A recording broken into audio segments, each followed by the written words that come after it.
ጥር 7 2020 በቶሮንቶ ካናዳ የሁለት ቀን ረጅም ክርክርና ምክክር ከተደረገ በኋላ የፍርድ ቤቱ ዳኞች በአንድ ድምፅ ወሳኝ ፍርዳቸውን አስተላለፉ። የቀድሞ ፓስተር ፊሊፕ ነፍሰ ጡር ባለቤቱ አና ካሪሳን በመግደል ወንጀል ጥፋተኛ ሆኖ ተገኝቷል። በአንድ ወቅት መድረክ ላይ ቆሞ ስለ እምነት፣ ስለ ጋብቻ ቅድስናና ስለ ታማኝነት የሚያስተምረው ይህ ሰው ዳኛዋ የ15 ዓመት የጽኑ እስራት ፍርድ ሲበይኑበት ፊቱ ላይ ምንም አይነት መጸጸት ወይም መደናገጥ አይታይበትም ነበር። ይህ ለሁለተኛ ጊዜ ጥፋተኛ የተባለበት ፍርድ ቤት ነው። ከፍርድ ቤት ውጪ ትዳራቸውን ለመታደግ ይረዳቸው የነበረው ሌላው ፓስተር ክሊፍ ለጋዜጠኞች ሲናገር እንዲህ ብሎ ነበር። ዛሬ ለቤተሰቡ በጣም አሳዛኝ ቀን ነው። ይህ ጭራቅ ግን አሁንም በሕግ ስርዓቱ ላይ መቀለዱን ቀጥሏል። ለመሆኑ ይህ ታሪክ እንዴት ተጀመረ? ዛሬ መላውን ካናዳ ያስደነገጠውን የፓስተሩንና የባለቤቱን ሚስጥራዊ ግድያ በዝርዝር እንመለከታለን።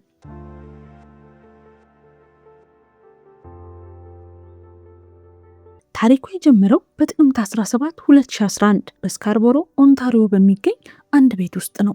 የ29 ዓመቷ ነፍሰ ጡር ሴት በራሷ መታጠቢያ ገንዳ ውስጥ ሰምጣ ሞታለች። ባለቤቷ ግን ለፖሊስ የነገረው ለስፖርታዊ ሩጫ ወጥቼ ስመለስ እዚህ ነው ያገኘኋት የሚል ሰበብ ነበር።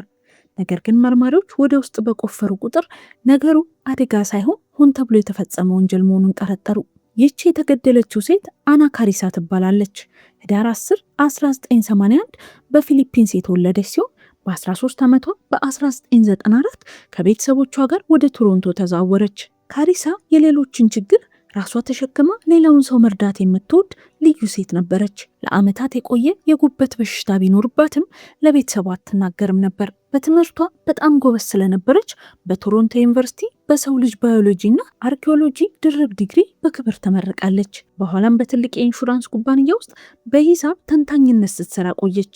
ከሳይንሳዊ እውቀቷ በተጨማሪ የካሪሳ ህይወት ዋና ምሰሶ እምነቷ ስለሆነ በጃርቪስ ስትሪት ቤተክርስቲያን ውስጥ በታማኝነት የምታገለግል እውነተኛ ሴት ነበረች። በትዳሯ መሃል ግን ባለቤቷ ፊሊፕ ከራሳቸው ማህበረሰብና ከራሷ የቅርብ ጓደኛ ጋር እንደማገጥ አወቀች። ነገር ግን ካሪሳ ይቅር ባይ ልብ ስላላት ይቅርታ አደረገችለት። በጥቅምት 2008 ጋብቻ ፈጸሙ። ፊሊፕ በወቅቱ ገና የ2 ዓመት ወጣት ቢሆኑም የሌላ ቤተክርስቲያን መሪና ፓስተር፣ በህዝብ ዘንድ ደግሞ የተከበረና የታመነ ሰው ነው። በ2011 ጥንዶቹ የመጀመሪያ ልጃቸውን ይጠባበቁ ነበር። ካሪሳ የ20 ሳምንት ነፍሰ ጡር ሆና በሆዷ ውስጥ ላለው ህፃን ጄልቢን የሚል የቁልምጫ ስም አውጥታለታለች። ለጤንነቱ በጣም ትጠነቀቅ ስለነበር ለሆድ ህመም የታዘዘላት መድኃኒት እንኳን ልጄን ያደነዝዟል በሚል አትወስድም ነበር። በጥቅምት 2011 መጀመሪያ ላይ ካሪሳ ከባለቤቷ ጋር የትዳር ምክክር ላይ ያሉ ያንን ያቆመውን የማገጠውን ግንኙነት በሚስጥር እንደቀጠለበት በግልጽ ጠየቀችው። እሱ ግን በፍጹም ብሎ ካደ። ከ3 ቀናት በኋላ በጥቅምት 14 ካሪሳ በድንገትና ሊብራራ በማይችል ሁኔታ ታመመች። ራሷን አዞራት፣ መናገርና ጡንቻዎቿን መቆጣጠር አቃታት። ክፉኛም ተደናገጠች። እሱም ወደ ሆስፒታል ወሰዳት። ምርመራ ተደርጎላት ምልክቶቹ ሲጠፉ ተለቀቀች። ከ3 ቀናት በኋላ ግን በጥቅምት 17 ምሽት ፊሊፕ ወደ ፖሊስ ደውሎ ባለቤቱ በመታጠቢያ ገንዳ ውስጥ ራሷን ስታ እንደተኛች ሪፖርት አደረገ። ለፖሊስም ሲያስረዳ አሁን ነው ከሩጫ የተመለስኩት፣ ባለቤቴ ገንዳ ውስጥ ገብታ ነበር፣ ስመለስ ግን በውሃ ውስጥ ተቀብራለች፣ አትተነፍስም አላቸው። ኦፕሬተሩ አሁን አውጣትና ወለል ላይ አስተኝተ ሲፒአር አድርግላት አለው። ካሪሳ ወደ ሆስፒታል ብትወሰድም ቀድማ ህይወቱ አልፎ ነበር።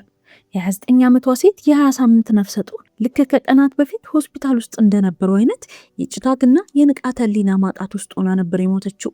ፊሊፕ ለፖሊስ የነገረው ታሪክ ቀላል ነው። 3 ሰዓት ከ45 ላይ ለሩጫ ወጣው።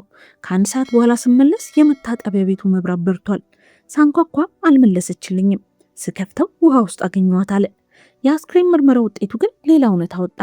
ካሪሳ ሰምጣ ከመሞቷ በተጨማሪ በደሟ ውስጥ ከፍተኛ መጠን ያለው ሎራዜፓም የተባለ መድኃኒት ተገኘ። ይህ መድኃኒት አቲቫን በሚል ስም የሚሸጥ ለጭንቀት የሚሰጥ ኃይለኛ ማደንዘዣ ነው። ሰውን ያደነዝዛል፣ የጡንቻ ቁጥጥር ያሳጣል፣ ማስታወስ ያጠፋል። ይህ መድኃኒት ለነፍሰ ጡር ሴቶች በፍጹም አይታዘዝም። በጣም የሚገርመው ግን ካሪሳ በህይወቷ ይህ መድኃኒት በአንድም ዶክተር ታዞላት አያውቅም። ታዲያ ለልጇ ጤንነት ስትል መደበኛ መድኃኒት እንኳን የማትወስድ ሴት ይህ ኃይለኛ ማደንዘዣ እንዴት ደሟ ውስጥ ሊገኝ ቻለ? ፖሊስ ምርመራው ወደ ፊሊፕ አዞረ። ፊሊፕ ከቤተ ክርስቲያኑ በዝሙት ምክንያት ከተባረረ በኋላ በአረጋውያን መጦሪያ ማዕከል ውስጥ በነርስ ማናጀርነት ይቀጠራል። ስራውም ለአረጋውያን መድኃኒት ማደልና የተረፈውን ማስወገድ ነው። በየቀኑ በእጁ ላይ ከሚያልፉ መድኃኒቶች መካከል አንዱ ሎራዜፓም ነበር።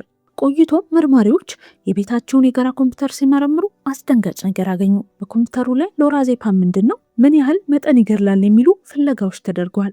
እነዚህ ፍለጋዎች የተደረጉት ፊሊፕ ወሲባዊ ድረገጾችና የሴተኛ አዳሪዎችን አገልግሎት በሚፈልግበት ሰዓት ጎን ለጎን ነበር። ካሪሳ ትዳሯን ለማዳን በኮምፒውተር ላይ የብልግና ምስሎችን የሚከለክል ፕሮግራም ጭና ነበር። ነገር ግን በጥቅምት 17 ምሽት ካሪሳ መታጠቢያ ገንዳ ውስጥ በነበረችበት በዚያ አጭር ደቂቃ ውስጥ ፊሊፕ ከሌላ ሴት ጋር በስልክ እያወራ ያንን መከላከያ ፕሮግራም ከኮምፒውተር ላይ አጥፍቶታል። መርማሪዎቹም ይበልጥ የሚያስደነግጥ ነገር አደረጉ። በጥቅምት 17 ከመሞቷ 3 ቀን በፊት ሆስፒታል ተኝታ በነበረበት ጊዜ የተወሰደውን የደሟን ናሙና በድጋሚ መረመሩት። በዚያም ደም ውስጥ ሎራዜፓም ተገኘ። ዳኛዋ በኋላ ላይ እንዳረጋገጡት ጥቅምት 14 ለሙከራ መድኃኒቱ እንዴት እንደሚሰራና ባለቤቱን እንዴት እንደምትሆን ለማየት ሆን ብሎ የሰጣት መርዝ ነበር። ፊሊፕ 2012 በከባድ ግድያ ተከሰሰ። በ2014 የመጀመሪያው ፍርድ ቤት ጥፋተኛ ብሎ 15 ዓመት ፈረደበት። ነገር ግን ጠበቆቹ ይግባኝ በማለታቸው በ2017 የኦንታሪዮ ይግባኝ ሰሚ ፍርድ ቤት በቴክኒክ ስህተት ፍርዱን ሰረዘውና አዲስ ችሎት እንዲቋቋም አዘዘ። ነገር ግን ሁለተኛው ችሎት የተፈቀደው በግድያ ወንጀል ብቻ ነበር። በዚህ ምክንያት አቃቤ ሕጉ ሁለተኛው ችሎት ላይ ፊሊፕ ሊገድላት አስቦ ነበር የሚለውን ቃል መጠቀም አይችሉም። በዚህም ክርክራቸው የጠበበ ነበር። ፊሊፕ ባለቤቱን ሳታውቅ አደንዝዟታል። ያ ማደንዘዝ ደግሞ ለመስጠሟ ምክንያት ሆኗል የሚል ብቻ ነው። ጠበቆች ግን ካሪሳ ራሷን አጥፍታለች ወይም በአደጋ ሞታለች በማለት ወንጀሉን በእሷ ላይ ለመለጠፍ ሞከሩ። ፊሊፕ ግን በመጀመሪያውም ሆነ በሁለተኛው ችሎት ራሱን ለመከላከል አንድም ቀን ቃል ሳይሰጥ ዝምታን መረጠ። በየካቲት 2015 ዳኞች በድጋሚ ጥፋተኛ አሉት። ዳኛዋም የፊሊፕን ድርጊት ከሰማሁት ወንጀል ሁሉ ወደ እውነተኛ ግድያ የተጠጋ ሰይጣናዊና ጭካኔ የተሞላበት ነው በማለት የ15 ዓመት እስራት በየኑበት። የካሪሳ እናት ማሪያ እኔ ክርስቲያን ስለሆንኩ ፊሊፕን ይቅር ብየዋለሁ፣ ነገር ግን ልጄ ከመቃብር ሆና ፍትህን ትጮኻለች ስትል ተናገረች። በታሪክ ውስጥ ብዙ ሰው ግራ የሚገባው አንድ ትልቅ ሚስጥር አለ። በጥቅምት 14 ካሪሳ ለመጀመሪያ ጊዜ በመድኃኒቱ ስትዝለፈለፍና አቅም ስታጣ ወደ ባለቤቷ ፊሊፕ ዞራ አንድ ጥያቄ ጠይቀው ነበር። የሆነ ክኒን ሰጥታኛል እንዴ ስትል ጠየቀችው። እሱ ግን አይኖቿን እያየ እንዳልሰጣት ነገራት። ያመነችው ባሏ እየመረዛት እንደሆነ በደካማ ሕሊናዋ ጠርጥራ ነበር። ከ3 ቀናት በኋላ ግን ህይወቷ አለፈ።